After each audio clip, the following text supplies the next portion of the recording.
Rehefa tapitra ny andro sabata dia lasy Maria ilay avy ao Magdala sy Salome ary Maria reniny Joseta nividy zava-manitra fa nikasa andeha hanositra an' Jesosy. Ka ny andro alahady vao maraina be, raha iny niposaka iny ny masoandro dia nakany amin'ny fasana izy telo vavy ary mifampilaza hoe: iza no asantsika nankodian'ny vato avy eo amin'ny vavafasana?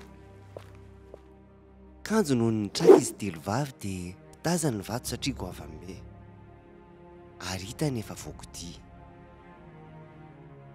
Dia niditra tao am-pasana izy telo vavy ka raiky tahotra nahita tovolahy ny akanjo fotsy mipetraka teo ankavanam-pasana. Fa hoy ilay tovolahy taminy: aoka izay ny tahotra. Nitady an'i Jesosy avy any Nazareta ilay nombona tamin'ny hazo fijaliana ianareo. Efa nitsangana velona izy ka tsy eto intsony. Jereo fa teo ny toerana nametrahana azy. Fa mandeha ihany lazao amin'ny mpianany sy amin'ny Petera hoe mialoha lalana anareo any Galilea hono izy. Any no ahitanareo azy, arak'izay voalazany taminareo.